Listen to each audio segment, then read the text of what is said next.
अस्सलाम वालेकुम।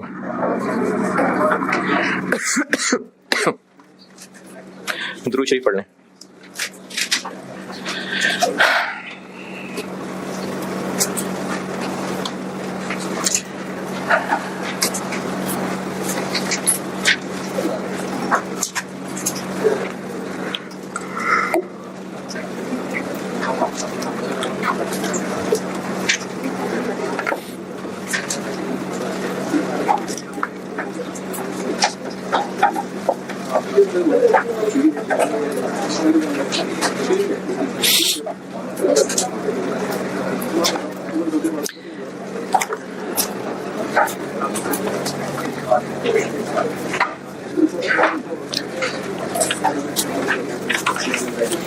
कल मैंने क्या बात की थी? हाँ ठीक।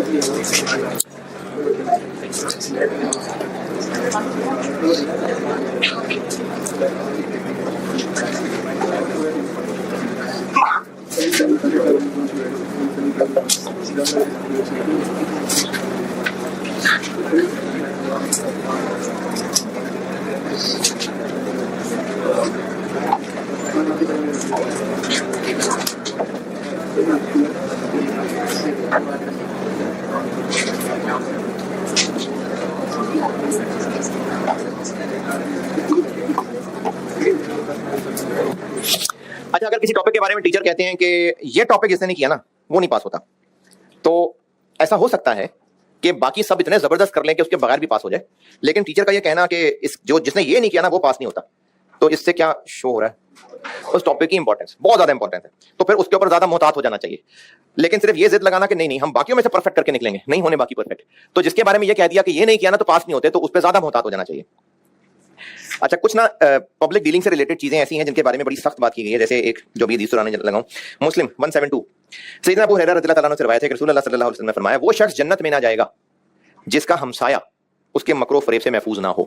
अब हमसाया नेबर भी हो सकता है, ऊपर वाले पोर्शन में रहने वाला किराएदार भी हो सकता है। तो वो जो गली मोहल्ले में एक आंटी होती हैं जो इधर उधर देख के निकल के कूड़ा किसी के दरवाजे के आगे फेंक देती हैं, वो आपकी अम्मी भी हो सकती हैं।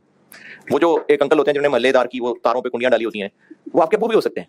तो अगर आपकी फैमिली में इस तरह के मसाइल हैं कि आपके जो हमसाए हैं वो आपसे तंग हैं, या वो आपसे भी तंग हो सकते हैं क्योंकि आप छत पे चढ़ते हैं तो फिर वो लोग महफूज नहीं रह रहे होते, तो वो आपसे भी तंग हो सकते हैं, तो उसमें ना फिर इसकी इंपॉर्टेंस इतनी ज्यादा है कि अल्लाह के नबी सल्लल्लाहु अलैहि वसल्लम फरमा रहे हैं कि वो शख्स जन्नत में ना जाएगा जिसका हमसाया उसके मकरो फरेब से महफूज ना हो। कल मैंने प्रोसेस कॉस्टिंग की बात सारी बताने की कोशिश की थी। अच्छा, एक ना मसला है, कौम को वो तंग कर रहा है। अभी तो एक बच्चे ने पूछ लिया, और भी बहुत सारे होंगे जिनको मसला होगा। ऑनलाइन में भी एक बहुत शदीद मसला बन गया। वो मसला है प्लस माइनस का, अंडर और ओवर अप्लाइड। मैंने इसका फार्मूला बताया था। क्या बनाया था? मैंने किया था अप्लाइड माइनस एक्चुअल, और जिस शक्ल में मैंने ये लिखा हुआ है यानी अप्लाइड माइनस एक्चुअल, अगर अप्लाइड हुआ मिसाल के तौर पे 4 मिलियन और एक्चुअल हुआ 3.6 मिलियन, तो ओवर अंडर। 4 मिलियन अप्लाइड है, 3.6 मिलियन एक्चुअल है, ओवर अप्लाइड है। जिस शक्ल से मैंने ये लिखा हुआ है, आंसर 0.4 मिलियन पॉजिटिव आएगा नेगेटिव आएगा? पॉजिटिव आएगा। और अगर मैंने इसी चीज को लिखा होता एक्चुअल माइनस अप्लाइड, तो 3.6 माइनस 4, आंसर 0.4 माइनस आ जाता। तो अब ये अंडर अप्लाइड बन जाता, क्योंकि सर आपने माइनस अंडर कहा था। मैंने जब ये बताया था तो मैंने ये बना के दिया था कि माइनस है तो अंडर है और पॉजिटिव है तो, लेकिन साथ मैंने ये भी अर्ज की थी कि माइनस प्लस के चक्कर में ना पड़े। अप्लाइड अगर एक्चुअल से ज्यादा है तो ओवर अप्लाइड है, अप्लाइड अगर एक्चुअल से कम है तो अंडर अप्लाइड है। ये दरखास्त में दोबारा कर रहा हूं कि जो प्लस माइनस है ना, ये मैटर नहीं कर रहा। मैटर ये कर रहा है कि अप्लाइड एक्चुअल से कम है तो अंडर अप्लाइड है, अप्लाइड एक्चुअल से ज्यादा है तो ओवर अप्लाइड है। अब अगर इसको इस शक्ल में, अच्छा इस मिसाल में अंडर है कि ओवर है? ओवर है। अगर इस शक्ल में लिखेंगे तो आंसर पॉजिटिव आएगा, इस शक्ल में लिखेंगे तो आंसर नेगेटिव आएगा, लेकिन ये अंडर अप्लाइड हो जाएगा। तो अंडर ओवर अप्लाइड का इससे ताल्लुक नहीं है कि आंसर प्लस में आ रहा है कि माइनस में आ रहा है। आंसर प्लस माइनस में आएगा, ये कैसे पता चलेगा? ये तो शक्ल पे डिपेंड करता है कि डिफरेंस किस शक्ल से लेना है, अप्लाइड से एक्चुअल माइनस करना है कि एक्चुअल से अप्लाइड माइनस करना है। तो प्लस माइनस नहीं मैटर कर रहा, मैटर कर रहा है कि ओवर अप्लाइड कब है? जब अप्लाइड ज्यादा है। अंडर अप्लाइड कब है? जब अप्लाइड कम है। अब होता क्या है कि आप तो चलो बेशक इसको ऐसे ही याद रख लें, और मैंने इसी तरह से लिखा था, आप ऐसे ही याद रख लें, और आपने ये याद रख लिया कि माइनस आ रहा है तो अंडर है, प्लस आ रहा है तो ओवर है। लेकिन बात औकात ना आई कैप के कुछ सवालों के अंदर, सॉल्यूशंस के अंदर उन्होंने लिखा होगा applied 4 million, actual plus minus नहीं लगाया, बस कहा अप्लाइड इतना है और एक्चुअल इतना है, बस ये नहीं बताया कि वो किसमें से किसको माइनस कर रहे हैं, और आंसर निकल आया 0.4। वैसे ये क्या है, ओवर या अंडर? ओवर।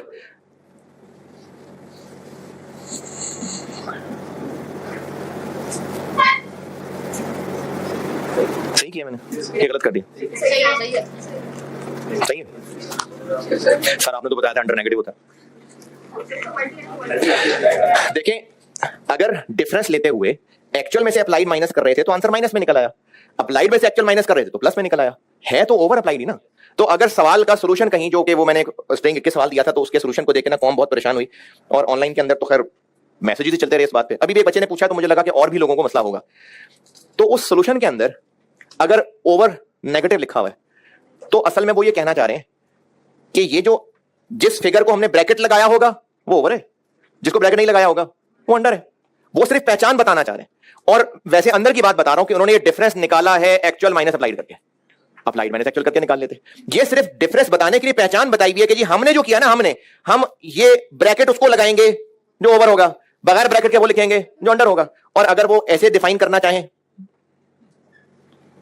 तो इसका मतलब होगा कि लिखने वाला ये बता रहा है कि जिसको ब्रैकेट लगा नजर आए वो अंडर है, जिसको ब्रैकेट ना लगा नजर आए वो ओवर है। तो इसलिए ब्रैकेट किसको लगना है किसको नहीं लगना है ये कोई बड़ा इशू नहीं है, आप चाहे ऐसे कर लें चाहे ऐसे कर लें। किधर गया भाई? ठीक है, रिजॉल्व मसला। प्रोसेस कॉस्टिंग शुरू की थी मैंने कल, और उसमें बात ये हुई थी कि इसमें हम लोग कॉस्ट कैलकुलेशंस पढ़ेंगे, बहुत सारी डबल एंट्रीज पढ़ाऊंगा, और जॉइंट और बाय प्रोडक्ट, यहां तक मैंने बात खत्म की थी शायद। कॉस्ट कैलकुलेशंस करते हैं बहुत सारी।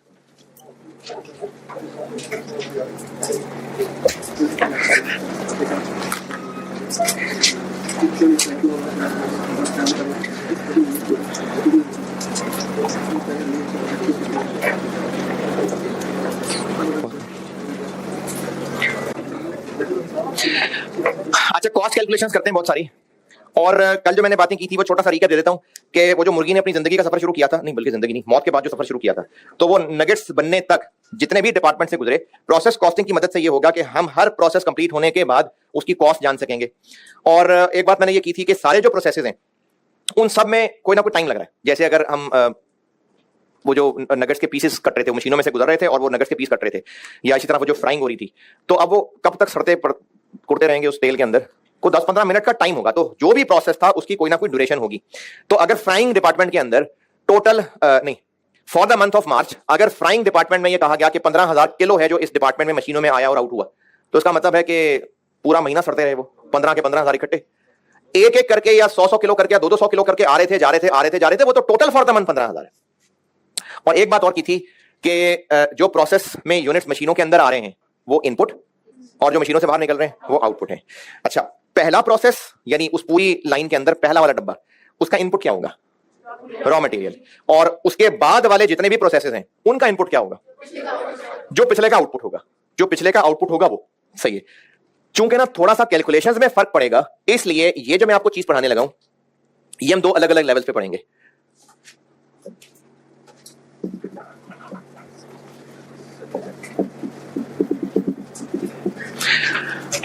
अच्छा, वो कल जो एक बच्चे ने सवाल पूछा था, तो सुबह वाले सेक्शन में ना मैंने वो सवाल भी दोहरा दिया और उसका जवाब भी दोहराया, तो मुझे वो थोड़ा सा और बेहतर लगा दोहराना, मैं रिपीट कर देता हूं ऑनलाइन वालों के लिए भी। कल एक बच्चे ने सवाल पूछा था कि हम जो ओवरहेड्स वाला चैप्टर पढ़ रहे थे तब भी तो सारे डिपार्टमेंट्स की अलग अलग कैलकुलेशन कर रहे थे, तो अब भी हम डिपार्टमेंट्स की कैलकुलेशन अलग अलग कर रहे हैं, तो फिर वो क्या था और ये क्या है?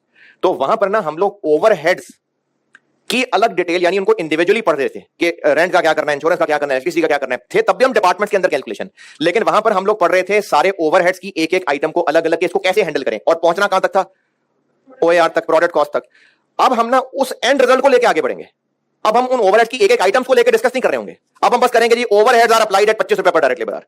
या overheads are applied at 70% of direct labour cost. हम वहां से आगे बढ़ेंगे और इस चैप्टर के अंदर जो मेन चीज डिस्कस हो रही होगी, जो तब नहीं हो रही थी कि कितने यूनिट्स आए, कितने बने, कितने जाया हुए, कितने अभी भी मशीन में है, तो अब हम ज्यादातर बात क्वांटिटीज की डिटेल में कर रहे होंगे। और वो जो पिछले चैप्टर में ओवरहेड्स की एक एक आइटम पढ़ रहे थे, अब उतनी तफसील में नहीं जा रहे होंगे।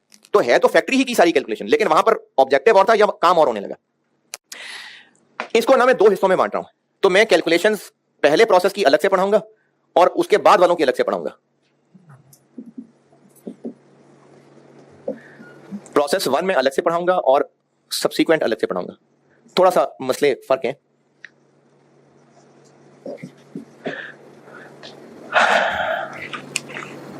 अच्छा, मैं इनको फर्स्ट प्रोसेस या सब्सीक्वेंट प्रोसेस बोलते हुए कभी मैं शायद इनको प्रोसेस 1 या प्रोसेस 2 कह रहा हूं। अब वो जरूरी नहीं है प्रोसेस 2, प्रोसेस 52 भी हो सकता है, लेकिन प्रोसेस 2 कहने का मकसद बस ये है कि प्रोसेस 1 के बाद कोई। तो हम लोग जो कैलकुलेशंस पढ़ने लगे हैं उनमें कुछ चीजें मैं फर्स्ट प्रोसेस की सिखाऊंगा। जब ये सीख लेंगे तो फिर हम लोग सब्सीक्वेंट प्रोसेस को पढ़ेंगे। तो अभी मैं सारी कैलकुलेशन जो बताने लगा हूं, अब जो हम ऑनवर्ड पढ़ने लगे वो अब हम फर्स्ट प्रोसेस पढ़ने लगे। अब से ऑनवर्ड जो डिस्कशन है, जब तक मैं सब्सीक्वेंट प्रोसेस की हेडिंग नहीं डालता तब तक हम सारा कुछ जो पढ़ रहे होंगे, सवाल कर रहे होंगे, वो P1 प्रोसेस 1।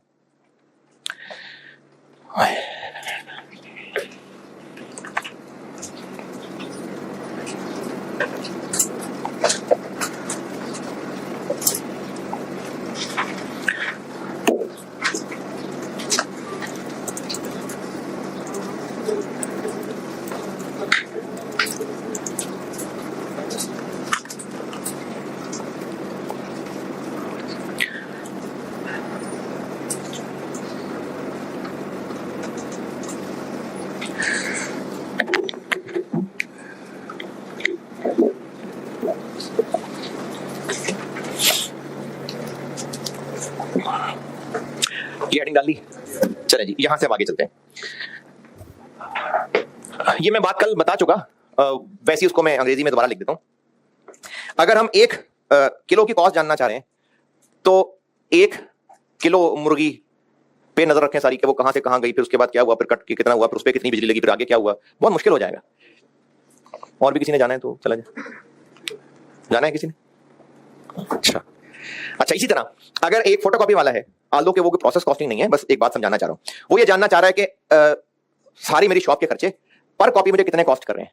तो अब वो ये कैलकुलेट करेगा कि एक पेज जो उस मशीन में गया, फिर वहां से इधर ऊपर आया, फिर उस पर इतनी इंक लगी, फिर 0.25 यूनिट बिजली लगा, फिर वहां से ऐसे निकला, फिर इतनी इंक लगी, ये नहीं कैलकुलेट कर सकेगा। तो फिर आसानी ये है कि वो कोई एक पीरियड ले ले, मिसाल के तौर पर महीना, और कैसे कैलकुलेट करे कि एक कॉपी कितनी कॉस्ट कर रही है। बिल्कुल सीधा सीधा सा हिसाब, उस महीने का टोटल खर्चा डिवाइडेड बाय, बस बिल्कुल यही बात समझानी थी कि ये जो हम पर यूनिट कॉस्ट निकालना चाह रहे हैं ना, तो उन पर यूनिट कॉस्ट की कैलकुलेशन के लिए एक एक यूनिट, एक एक किलो का हिसाब रखने की बजाय हम लोग अपनी कैलकुलेशंस को बेस करते हैं टोटल फॉर अ मंथ को सामने रखते हुए।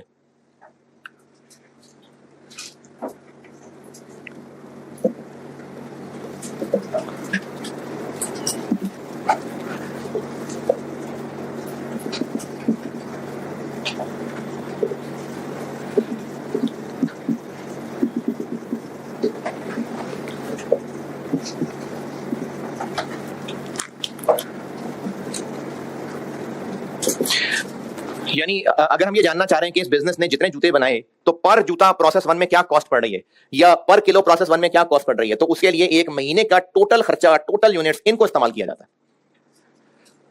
और अभी जो जबानी आपने फार्मूला बना लिया, चलो लिख भी देते हैं। अच्छा, हम पर यूनिट कॉस्ट किसकी निकालना चाह रहे हैं? आउटपुट की, इनपुट की? आउटपुट की, कि जो बन रहा है वो कितना कॉस्ट किया। तो हम पर यूनिट कॉस्ट निकालना चाह रहे होते हैं असल में आउटपुट की। तो अभी फोटोकॉपी वाले का क्या बताया आपने? टोटल खर्चा डिवाइडेड बाय टोटल कॉपीज। तो यहां पर फोटोकॉपी नहीं, हम तो फैक्ट्री की बात कर रहे हैं। तो सारे खर्चे होते हैं 3 तरह के, टोटल डायरेक्ट मटेरियल कॉस्ट और डायरेक्ट लेबर कॉस्ट। और अच्छा, इस चैप्टर में ज्यादातर आपको लेबर और एफओएच अलग अलग की बजाय इकट्ठे ही कहे होंगे ज्यादातर। तो मैं अभी से ही आपको इकट्ठे ही कर देता हूं, टोटल कन्वर्जन कॉस्ट, टोटल खर्चा डिवाइडेड बाय आउटपुट। काफी ठीक है, आउटपुट या आउटपुट यूनिट्स कह दूं, चलो आउटपुट यूनिट्स, आउटपुट के units.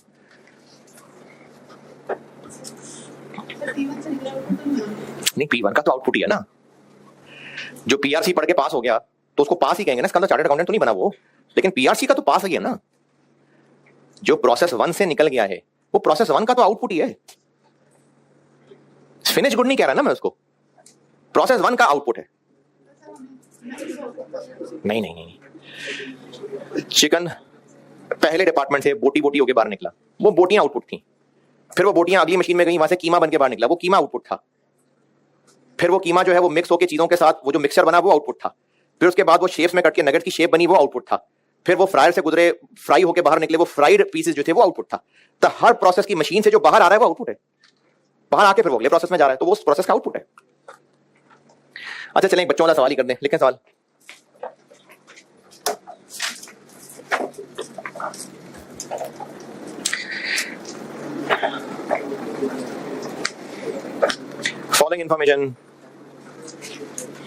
Following information relates to process 1.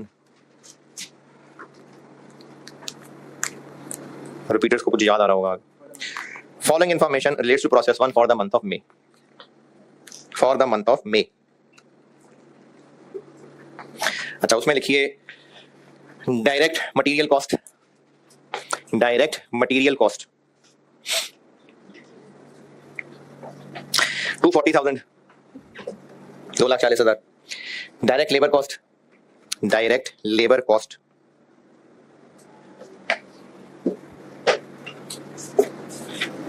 120,000, 120, 1,20,000।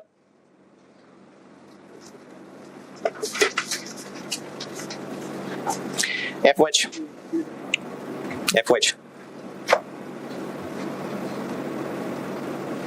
140,000, 140, 1,40,000। Total output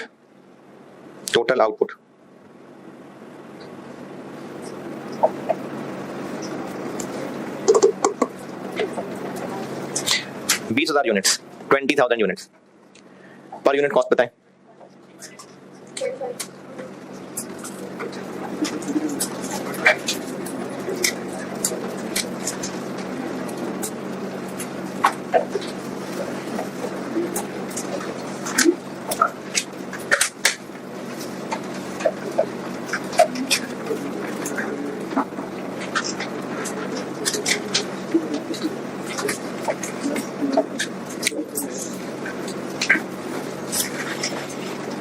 हाँ जी, 25 ना निकला हो किसी को तो उसको तो जीने का हक ही नहीं है। 25 ना निकला हो किसी से, 25 ओके, कैसे सारे खर्चे ऐड कर लें और 20,000 पे डिवाइड कर दें, ठीक है। तो पर यूनिट कॉस्ट निकल आई, तो क्या ये इतना ही सिंपल होगा? नहीं। अब इसमें मसाइल डालते हैं बहुत सारे। अच्छा, अब इसमें मसाइल ये हैं कि जून के महीने में अगर इनपुट हुए 10,000 यूनिट्स। अच्छा, अभी इस चैप्टर में, अगले चैप्टर में नहीं सॉरी, हाँ अगले चैप्टर में तो मैं ज्यादा एक्सप्लेन करूंगा, इस चैप्टर में जरूरत नहीं है। तो यूनिट्स का वर्ड कभी यूनिट्स, कभी केजी, कभी लीटर, ये इस्तेमाल हो रहा होगा। यानी यूनिट्स जो है वो तो एक जनरल वर्ड है, लेकिन किसी भी चीज का यूनिट जो होता है वो इसलिए होता है ताकि मेजरमेंट हो सके। जैसे पाकिस्तान में अमाउंट मेजर करनी है तो यूनिट 1 रुपया, अगर किसी का वजन मेजर करना है केजीज तो वो भी एक यूनिट है। अगर कोई लिक्विड चीज खरीदनी बेचनी है लीटर्स तो वो 1 लीटर एक यूनिट है। तो यूनिट एक जनरल सा वर्ड है, केजी लीटर कुछ भी हो सकता है। अगर जून के महीने में प्रोसेस 1 में 10,000 यूनिट सेल हुए तो इसका मतलब है कि ये 1 जून को सारे इकट्ठे मिलके आए और पूरा महीना खेलते रहे और 10 के 10,000 महीने के बाद आउटपुट हो गए। नहीं, ये तो बस टोटल डाटा है, वो तो 200 करके आ रहे थे।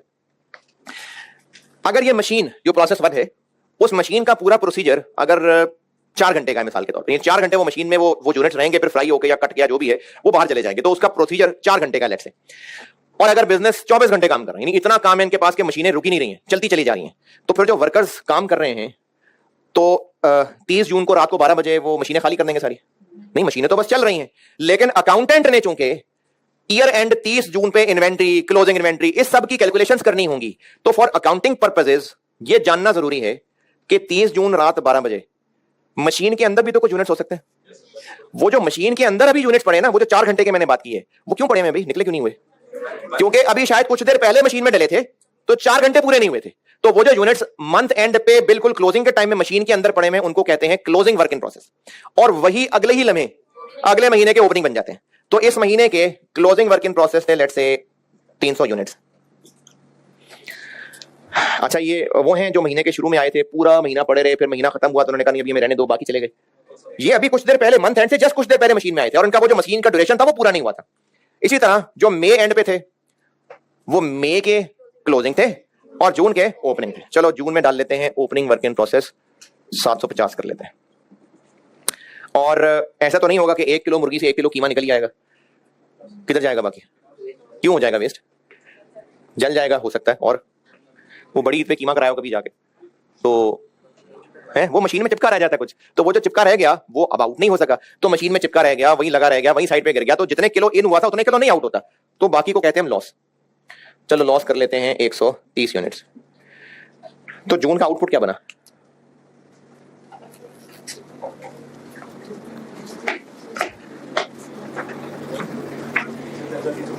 हाँ जी 10,000। अरे सादी सी हिसाब किताब करने को कह रहा हूं। 10, ये मैंने 750 लिखा हुआ है। 320। इतने पहले से मशीन में थे, पूरे महीने में इतने और आए होंगे, इतने लाशें बन गई, इतने अभी भी मशीन में हैं, तो बाकी कितने आउट हुए? This plus this minus minus, इतने बने। ठीक है, तो हम पर यूनिट कॉस्ट असल में किसकी जानना चाह रहे हैं? बेसिकली उसकी आउटपुट। तो अब इसमें मसला ये है कि सिर्फ ये इन नहीं है, जाया भी हो रहे हैं, पहले के भी पड़े हुए थे, अभी वाले भी बचे रह गए, ये बहुत सारे मसले हैं। तो इन सब मसलों के होते हुए अब पर यूनिट कॉस्ट कैसे निकालें? अब ये इतनी सी बात नहीं रह जाएगी, अब ये कॉम्प्लिकेटेड हो जाएगी। तो मैंने आपको एंड पहुंचाना है, इन सब मसलों के होते हुए पर यूनिट कॉस्ट कैसे निकालें, लेकिन उसको मैं आपको स्टेप बाय स्टेप सिखाऊंगा, यानी एक एक मसला करके बताता हूं। ये जो कॉस्ट पर यूनिट निकाली है ना, उसमें सारे मसले आने हैं, लेकिन वो जब हम सारे मसले पढ़ेंगे एकदम से नहीं पढ़ेंगे, एक एक करके पढ़ेंगे। जब एक एक करके पढ़ लेंगे फिर सबको मिला के कंप्रीहेंसिव सवाल बनेगा, वो एग्जाम लेवल का स्टार्टिंग क्वेश्चन होगा। तो हम ये सारे मसाइल एक एक करके सीखते हैं। क्या मसाइल, क्या बात हो रही है? पर यूनिट कॉस्ट निकालनी है, तो पर यूनिट कॉस्ट निकालनी है, तो फिर कुछ खराब भी हो रहे हैं, कुछ बचे भी रह रहे हैं, कुछ पिछले महीने के भी हैं, तो इन सब में क्या क्या मसले हैं वो एक एक करके सीख लेते हैं। तो मैं आपको ये सारी चीजें ना एक एक करके सिखाता जाता हूं, फिर जब सब सिखा लूंगा फिर हम लोग एक कंप्रीहेंसिव सवाल की शक्ल में आएंगे। हैं उसमें मसला क्या है? हाँ करते हैं बात, अभी होगी बात आगे, अभी तो पार्टी शुरू हुई है, अभी तो इसको लिखना है तो लिख लें। अब इन सबको ना मैं एक एक करके सिखाने लगा।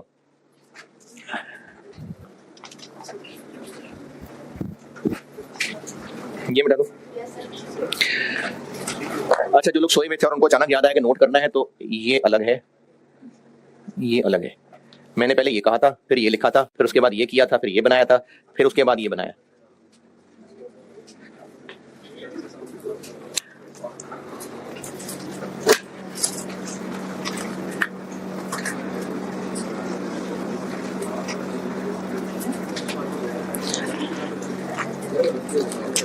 कर रहे हैं नोट, कर लिया?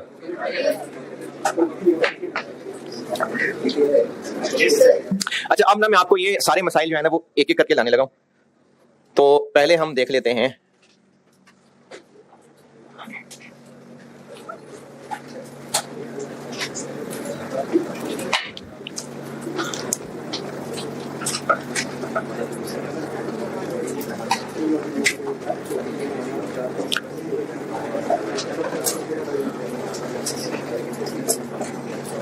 ये इस तरह से ना मैं आपको ये एक एक करके मसला बताऊंगा। यानी मैंने कहा भी कि वर्किंग प्रोसेस रहने देते हैं, लॉस ले आते हैं बस, और इनपुट आउटपुट तो होगा ही जी। हाँ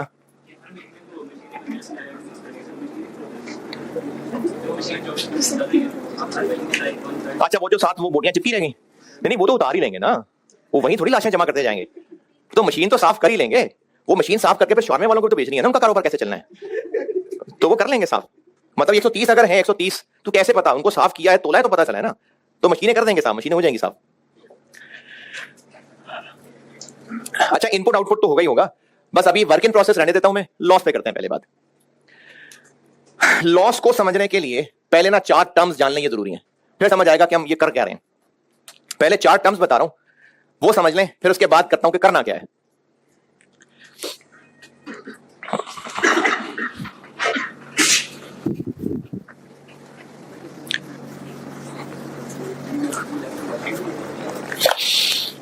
अच्छा, ये ना मैं इधर ऐसी कुछ गंदा मंदा रफ रफ सा कुछ फिगर वर्क कर रहा हूं, ये ना लिखना, बस समझ लेना। एक प्रोसेस में हमने आउटपुट लेना है 900 किलो, अच्छा, अगर चिकन का कीमा चाहिए और दुकानदार के पास गए उसको जी कि कीमा बनवाना है 1 किलो, तो वो कहेगी कीमा तो हम नहीं बेचते, आप मुर्गी ज़िबा करा लें, उसका हम कीमा बना देंगे आपको। तो उससे 1 किलो मुर्गी ले लें, है या ज्यादा लेनी पड़ेगी? ज्यादा, क्योंकि हमें एंड 1 किलो चाहिए और हमें पता है कि 1 किलो मुर्गी से 1 किलो कीमा नहीं निकलना है। तो इस कटिंग प्रोसेस में इनपुट ज्यादा करना पड़ेगा, लेट से 1000 किलो, तो 100 केजी लॉस। अब हमें 1000 किलो इन करना है 900 किलो आउटपुट लेने के लिए। क्या हुआ? क्या खराब हो गया फोकस? तो फिर नहीं, शुरू से सही है ना, देख लेना यार, कोई सेटिंग चेंज तो नहीं की? पता नहीं मैं बता क्या रहा था। हाँ जी, चलो 100 किलो बर्बाद हो गया। अगर ये जो 1000 किलो इन हुआ है ये कोई 500 रुपए केजी वाली चीज है, तो हम ये कह सकते हैं कि ये जो आउटपुट बना 900 किलो, ये 500 रुपए किलो वाला है। दोबारा सुने, शायद मैं सही समझाई इसका सवाल। 900 किलो आउटपुट लेना है और उसके लिए 1000 किलो इन करेंगे तो 900 निकलेगा, क्योंकि जाया होता ही होता है। अब ये जो 1000 किलो डलेगा अच्छा, एक पुरानी बात पूछ रहा हूं, पता नहीं भूले ना कहीं आप, इन्वेंट्री, रॉ मटेरियल कॉस्ट हम किसके लिए वर्ड यूज करते हैं? रॉ मटेरियल कॉस्ट या डायरेक्ट मटेरियल कॉस्ट? जितना रॉ मटेरियल खरीदा, जो प्रोड्यूस हुआ। डायरेक्ट मटेरियल कॉस्ट का वर्ड किसके लिए यूज कर रहे होते हैं? जो कंज्यूम हुआ, यानी जो रॉ मटेरियल स्टोर से निकाल के प्रोसेस में डाला है, उसको हम डायरेक्ट मटेरियल कॉस्ट कहते थे। इन्वेंट्री का चैप्टर था एक, inventory valuation, raw material, finish good, trading business, manufacturing business, cost of goods manufactured, cost of sales, 5 को डायरेक्ट मटेरियल कॉस्ट। तो डायरेक्ट मटेरियल कॉस्ट की टर्म इस्तेमाल कर रहे थे डायरेक्ट मटेरियल कंज्यूम्ड के लिए, यानी जो मटेरियल प्रोसेस में इन हो रहा है, ये वही है। प्रोसेस 1 पढ़ रहे हैं ना हम, तो ये वो डायरेक्ट मटेरियल जो प्रोसेस में डल रहा है। 500 रुपए किलो, ये 1000 केजी हमने डाल दिए। ये जो 900 किलो बने, इनके लिए 1000 क्यों डालने पड़े? क्योंकि 100 तो जाया होते हैं। तो ये सही है कहना कि 900 किलो जो बने हैं ये 500 रुपए किलो कॉस्ट कर रहा है? क्यों गलत है? हाँ, जिन्होंने कहा ओवरहेड वगैरह, मैं अभी ना सिर्फ आपको एक पॉइंट समझाना चाह रहा हूं, इसलिए मैं ओवरहेड वगैरह बीच में नहीं डाल रहा, लेबर में नहीं डाल रहा, मैं बस एक पॉइंट समझाना चाह रहा हूं। ये जो 900 किलो बने, इनको हम ये कहें कि 500 रुपए किलो वाला है, इसलिए नहीं कि इन 900 किलो आउटपुट लेने के लिए 1000 किलो इन करना पड़ेगा, 5 लाख रुपए का मटेरियल इन करना पड़ेगा। तो 5 लाख रुपए खर्च करना पड़ रहा है क्या लेने के लिए? 900 किलो लेने के लिए। 5, ये बात सही है कि ये जो हमने 900 किलो बनाए ना, ये हमें 555 पर किलो कॉस्ट कर रहा है। 500 क्यों नहीं कह रहे हम?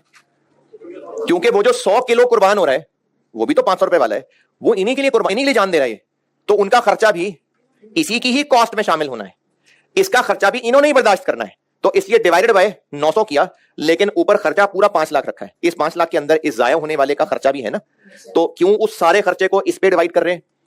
क्योंकि वो 100 किलो इसके लिए ही करना जरूरी था, इसी के लिए है वो कुर्बानी। तो ये पर यूनिट कॉस्ट 555 सही है, 500 ठीक नहीं है। ये बात समझ आई कि नहीं? नहीं भी समझ आई तो भी मैं यहाँ के एक और टर्म बता लूं, फिर दोबारा कोशिश करता हूं। अच्छा, हम लोग ये सारा कुछ जो कर रहे हैं ना, ये फॉर अ मंथ है, यानी जो भी डाटा दिया हुआ है ये टोटल फॉर द मंथ है। एक्चुअल लॉस, जिस महीने की हम सारी कैलकुलेशन कर रहे हैं ये। अच्छा, कल इस क्लास में किसी ने पूछा था कि ये सारा कुछ जो हम पढ़ रहे हैं बजटेड है कि एक्चुअल है? एक्चुअल है, ये सब एक्चुअल है। पीरियड गुजर चुका है, प्रोसेस के सारा डाटा हमारे पास है, तो ये वो काम हो रहा है। तो एक्चुअल लॉस है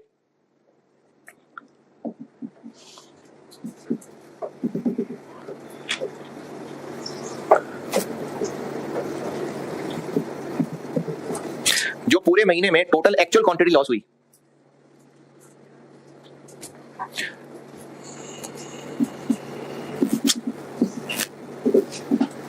जो एक्चुअल क्वांटिटी का लॉस है, जो भी फॉर द मंथ टोटल हुआ, वो एक्चुअल लॉस है। जैसे अभी जो मैंने यहां मसाइल लिख के जो डाटा लिया हुआ था, तो मैंने 130 लिखा हुआ था, तो वो टोटल 130 किलो है जो पूरे महीने में जाया हुआ, वो है एक्चुअल लॉस।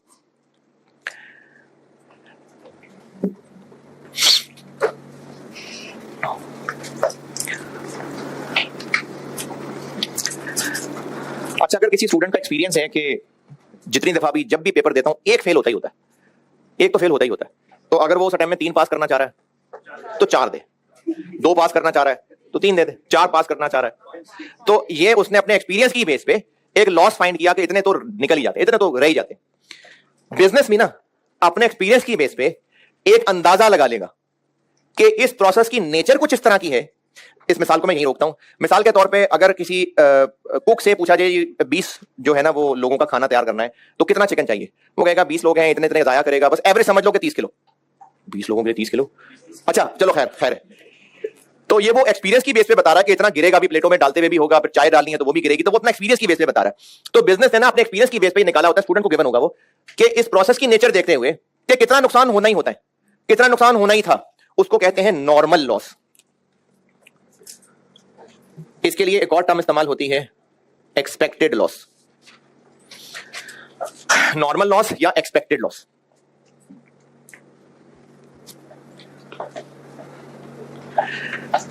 इससे मुराद यह है कि जैसे इस मिसाल में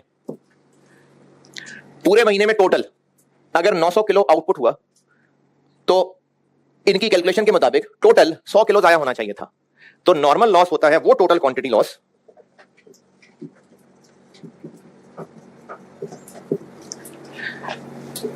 that should have been incurred considering total input या output for that period। ये वो टोटल लॉस है जो होना चाहिए था कंसिडरिंग के टोटल कितना इनपुट आउटपुट है। अच्छा मैंने इनपुट आउटपुट दोनों इसलिए लिखे हैं क्योंकि आगे चल के हम जब इसकी कैलकुलेशन पढ़ेंगे ना तो आप देखेंगे कुछ सवालों में हम ये इनपुट के हिसाब से कैलकुलेट कर रहे होते हैं और कुछ सवालों में आउटपुट के हिसाब से कैलकुलेट कर रहे होते हैं, इसलिए मैंने दोनों लिख दिए। ये हमने आगे चल के करनी है कैलकुलेशन, अभी मैंने वैसे ही दोनों लिख दिए कि जैसे for the month of April 40,000 kilo input हुआ और मैनेजमेंट का एस्टीमेट था कि 5% नॉर्मल लॉस है। 40,000 किलो इनपुट हुआ और मैनेजमेंट का एस्टीमेट था कि 5% नॉर्मल लॉस है। तो कितना लॉस होना चाहिए था? 40,000 का 5%। तो वो जो आंसर आएगा कितना, वो नॉर्मल लॉस कि जितनी भी उस पीरियड की टोटल इनपुट या आउटपुट है उसके मुताबिक जितना लॉस होना चाहिए था। जैसे अगर मेरा एक्सपीरियंस है कि क्लास में जितने बच्चे होते हैं उसमें से 20% फेल हो जाते हैं, तो अब टोटल कैसे 20% तो अंदाजा है, टोटल कितने हैं जो फेल होने चाहिए थे? 20% ऑफ जितने उस क्लास की तादाद थी। तो मैनेजमेंट ने अंदाजा लगाया लेट से 5% लॉस होना चाहिए, तो जितना उस महीने में टोटल इनपुट या आउटपुट हुआ उसके हिसाब से कितना लॉस होना चाहिए था? Normal loss. नॉर्मल, अच्छा नॉर्मल और एक्चुअल बराबर होंगे? जरूरी है? क्यों जरूरी नहीं है? क्योंकि जो अंदाजा लगाया था जरूरी तो नहीं है कि वैसा ही हो, तो ये दोनों डिफरेंट बिल्कुल हो सकते हैं। अब या तो ये ज्यादा हुआ होगा, नहीं या तो ये ज्यादा होगा एक्चुअली कम हुआ होगा, या फिर ये कम होगा एक्चुअल ज्यादा हो गया होगा। तो इन दोनों को सामने रखते हुए दो टर्म्स और हैं, एक है एबनॉर्मल लॉस।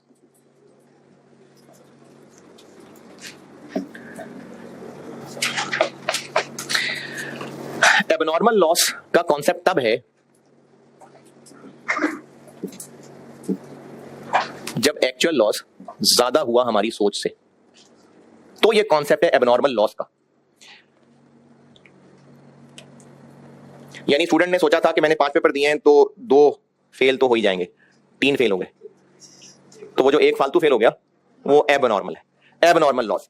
तो ये तब राइज हो रहा है जब एक्चुअली ज्यादा लॉस हो गया नॉर्मल से। अच्छा कितने यूनिट्स कैसे पता लगेगा? है दोनों का डिफरेंस, यानी एबनॉर्मल लॉस अगर हम देखें कितने, तो वो है दोनों का डिफरेंस। तो इसको हम कहेंगे एबनॉर्मल लॉस। मिसाल के तौर पे एक डब्बे में मिसाल बंद कर देता हूं। एक्चुअली लॉस हुआ 700 यूनिट्स, जबकि सोचा यह था कि 420 यूनिट होने चाहिए थे, बस सोचा था 420 होंगे, बस 700 हो गए। तो जो 280 है ये एबनॉर्मल लॉस है, ये होता है एबनॉर्मल लॉस।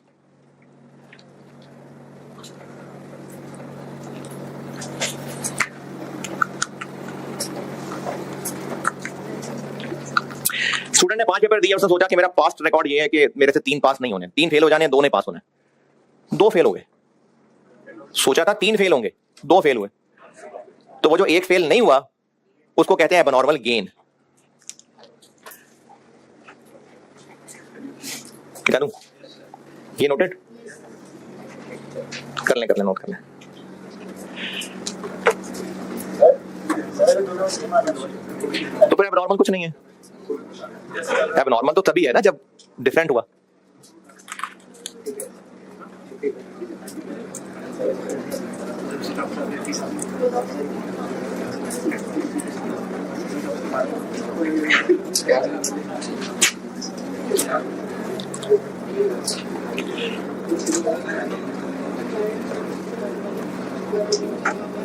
जी जी, किधर है, कौन है, कहाँ है जी? अनएक्सपेक्टेड के लिए वर्ड यूज करते नहीं है, लेकिन हाँ अनएक्सपेक्टेड है। एबनॉर्मल लॉस अगर कहना चाहें आप तो कह रहे हैं अनएक्सपेक्टेड लॉस है। ये नोटेड।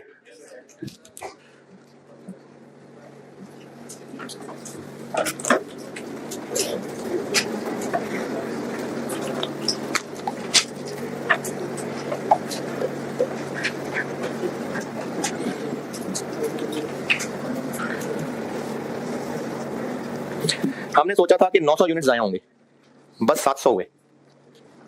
सोचा था 900 जाया होंगे, सिर्फ 700 जाया हुए। तो जो 200 नहीं जाया हुए वो एबनॉर्मल गेन है। एबनॉर्मल गेन का कांसेप्ट तब आएगा जब हमारी सोच से कम नुकसान हुआ। तो ये 4 टर्म्स हैं, ये समझाइए मैंने, फिर इनका इस्तेमाल करते हैं भी। थोड़ा जल्दी है सवाल।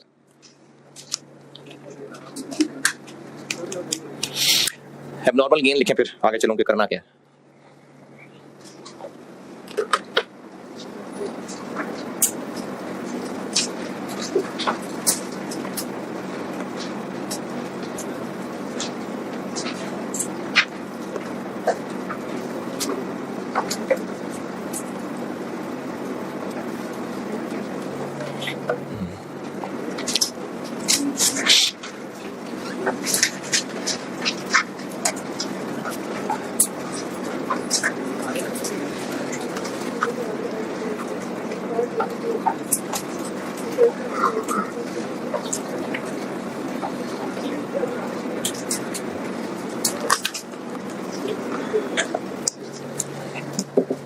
हाँ जी, नोटेड।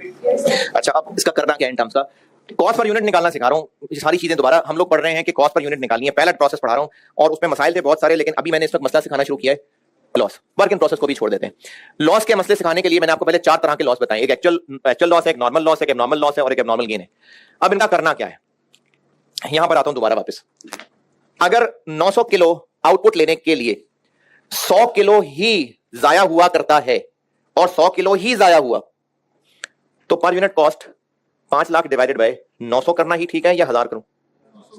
दोबारा सुने, 900 किलो बने हैं, 1000 किलो इन हुए थे, 100 जाया हो गए, 100 ही जाया होने चाहिए थे, यानी वही हुआ जो होना चाहिए था। तो ये फेयर है ना कि 5 लाख को डिवाइडेड बाय 900 करें, क्योंकि इन 100 की कुर्बानी उन्हीं के लिए है, तो इसलिए ये सारा खर्चा, अच्छा इसमें इन 100 का खर्चा भी है, तो ये इन पे 900 पे ही बटना चाहिए। ये सही है, ये फेयर है।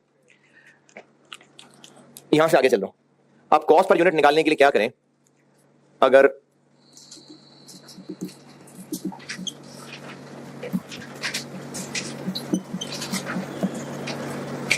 एबनॉर्मल लॉस एबनॉर्मल गेन नहीं है, यानी जितना लॉस हुआ वो उतना ही है जो होना चाहिए था। तो अब मैं ये 555 रुपए कैसे निकालूं? क्या फार्मूला बना दें? Total cost divided by output. तो पहले भी हाँ यही था, तो इसका मतलब यहां तक तो सब अभी पहले वाली बात ही है, लेकिन एक नई चीज डाल रहा हूं। Total direct material cost plus total conversion. अच्छा, अभी ना मैं आपको 3 फार्मूले लिख के दे रहा हूं, तो अभी आप दिमाग को ना ज्यादा प्रेशर ना डालना, बस लिख लेना। कल इसके सवाल कराऊंगा तो हम इस पे करेंगे बात। अभी बस फार्मूले लिख देता हूं, थोड़ा थोड़ा बताऊंगा, ऐसा नहीं कि बिल्कुल नहीं बता रहा, लेकिन सवाल ना पूछना। जब तक कल सवाल ही ना करते तो तब तक ये अभी आपके सवालों का जवाब नहीं है मेरे पास। नहीं, मेरे पास तो है, आपको भी समझाने के लिए नहीं है। अभी तक जो पढ़ा सारा खर्चा डिवाइडेड बाय 900 किलो आउटपुट।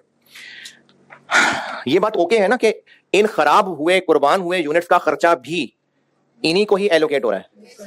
अब मैंने एलोकेट बोल दिया, अब आप ये ना समझेंगे डिपार्टमेंट, तब ये इन्हीं को चार्ज हो रहा है, ये बोझ यही उठा रहे हैं। क्यों? क्योंकि इन्हीं के लिए ही वो कुर्बान है। तो हाँ, ये बिल्कुल फेयर है। अच्छा, जब इनका खर्चा यही बर्दाश्त कर रहे हैं, तो अगर इनकी लाशें बेच दें किसी को, शॉर्मे वाले को बेच दें, तो कुछ ना कुछ पैसे मिल जाएंगे ना। तो जब इनका खर्चा ये बर्दाश्त कर ही रहे हैं, तो अगर कुछ पैसे रिकवर हो रहे हैं तो खर्चे में से माइनस कर लेना। मेक सेंस कि नहीं? तो अब अगर नॉर्मल लॉस ही हुआ, जितना सोचा था उतना ही हुआ, तो न्यूमरेटर के अंदर खर्चे तो आएंगे माइनस टोटल रिकवरी वैल्यू भी कह सकते हैं, स्क्रैप वैल्यू भी कह सकते हैं। अल्टरनेटिवली मैं मुख्तलिफ सवालों में इस्तेमाल कर रहा हुआ करूंगा। टोटल रिकवरी वैल्यू या स्क्रैप वैल्यू एक ही बात है, ऑफ नॉर्मल लॉस यूनिट्स। यानी वो जो 100 किलो हैं उनको टोटल जितने का हमने बेच दिया वो माइनस, ताकि उनका बोझ कुछ कम हो सके ना, डिवाइडेड बाय आउटपुट के यूनिट्स। तो नॉर्मल लॉस अगर आ गया तो ये फर्क पड़ेगा, बस जो पहले फार्मूला बताया था कि न्यूमरेटर के अंदर ये एक चीज आ जाएगी। लेकिन अगर एबनॉर्मल लॉस भी आ गया,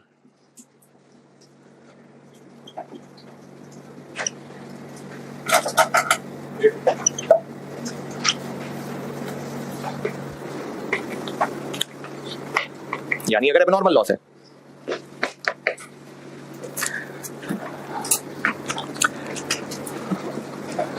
एक 140 किलो जाया हो गए, यानी बन सके 860।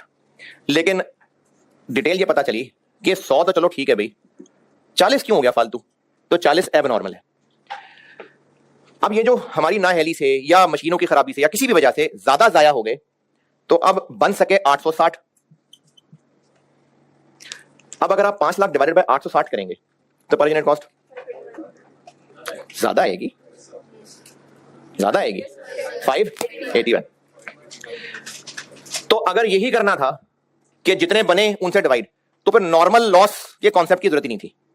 नॉर्मल लॉस का कॉन्सेप्ट बनाया ही इसलिए गया है कि मैनेजमेंट ये चाह रही है कि ऐसा ना हो कि कभी ज्यादा जाया हो जाए, कम बने, पर यूनिट कॉस्ट और आ जाए, कभी कम जाया हो जाए, ज्यादा बन जाए, पर यूनिट कॉस्ट कुछ और आ जाए, तो पर यूनिट कॉस्ट तो बिला वजह मूव करती रहेगी। तो मैनेजमेंट ने एक मार्जिन रख लिया, एक कुशन रख लिया कि हम पर यूनिट ऐसे कैलकुलेट कर लेते हैं कि उसमें कुछ लॉस बिल्ड कर लेते हैं।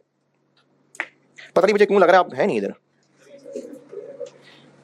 अरे तो टाइम इतना ज्यादा हो गया, चले कोई बात नहीं। अब मैनेजमेंट ने प्रोसेस की नेचर को देखते हुए, लॉस हो ही रहा था, तो मैनेजमेंट ने सोचा कि हम कुछ लॉस ना इसमें ऐसे बिल्ड कर लेते हैं कि चलो इतना तो होना ही होना है, इस बेस पे पर यूनिट कॉस्ट बना लेते हैं। अगर उससे और ज्यादा हुआ, कम हुआ, हम पर यूनिट कॉस्ट खराब नहीं करेंगे बार बार। ये मकसद था नॉर्मल लॉस का कॉन्सेप्ट लाने का। तो अगर 140 जाया हो गए, 860 बने, और हमने पर यूनिट कॉस्ट के लिए 860 से ही डिवाइड कर देना है, तो फिर नॉर्मल लॉस की तो क्या जरूरत है ड्रामेबाजी करने की। तो हम बेशक ज्यादा जाया हो गए, लेकिन हम पर यूनिट कॉस्ट ऐसे कैलकुलेट करेंगे कि 100 ही जाया हुए। अब उसके लिए हमें डिनोमिनेटर में, अच्छा, अब इसकी इंटरप्रिटेशन क्या होगी? पर यूनिट 555 है, 555 वाले 800 यूनिट्स अगले प्रोसेस में चले गए, 555 वाले 40 यूनिट्स कूड़े में चले गए, एक्सपेंस बन गए। दोबारा 555 कॉस्ट अब फिर से 555 ही रहेगी, लेकिन अब डिनोमिनेटर में क्या हुआ कि ये बोझ ये भी उठा रहे हैं और ये भी अपना बोझ खुद उठा रहे हैं। और इस 555 आंसर आने की इंटरप्रिटेशन ये है कि 860 यूनिट्स 555 वाले आउट होकर अगले प्रोसेस में चले गए, और 40 यूनिट्स 555 वाले जाया हो गए, वो एक्सपेंस बन गए। तो एबनॉर्मल लॉस यूनिट्स की भी इसका मतलब एक कॉस्ट हुई, ये एक्सपेंस बन जाएंगे, ये आगे चले जाएंगे। तो ये हम तब कर पाएंगे अगर फार्मूले में शक्ल कुछ कर दें, कुछ ऐसी, total direct material cost plus total conversion cost minus total recovery value of normal loss units. हाँ जी, होशोवास में लिख रहा हूं, नॉर्मल लॉस ही लिखा मैंने, ये नॉर्मल ही है, डिवाइडेड बाय आउटपुट के यूनिट्स प्लस एबनॉर्मल लॉस के यूनिट्स। और इसका जवाब कल सवालों से मिल सकेगा कि cost of abnormal loss units less recovery value of abnormal loss units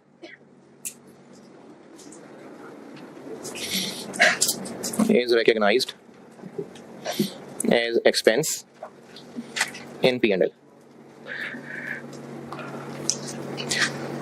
और ये बस चुप करके लिख लें, कल जब मैं इसके सवाल करा दूंगा ना, फिर जरूर आपके जो सवाल हैं वो लूंगा, अभी बस लिख लें इसको।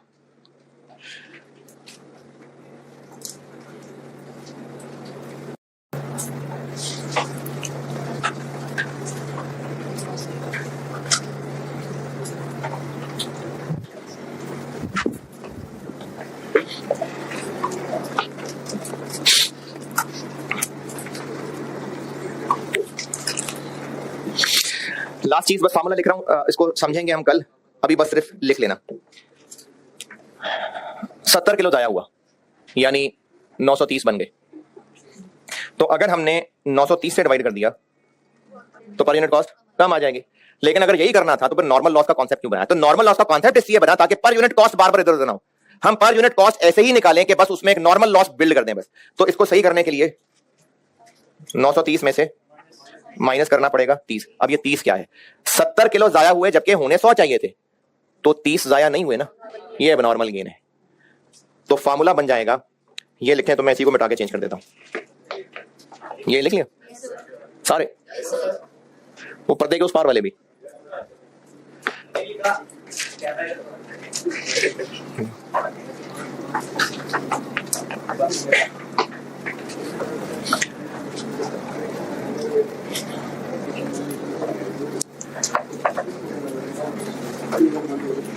जल्दी लिखें यार, लोगों ने घर भी जाना है। आपकी वजह से इतने सारे लोग रुके हुए हैं। नहीं यार, मुझे दोबारा लिखना पड़ेगा।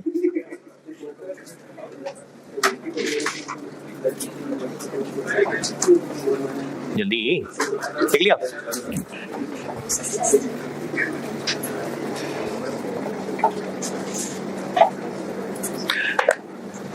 अगर एक्चुअली कम हुआ तो इसका मतलब एबनॉर्मल गेन है।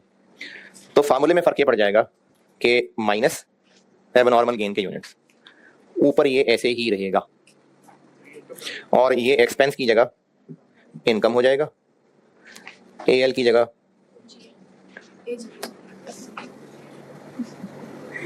और इस लेस की जगह ये लेस ही रहेगा।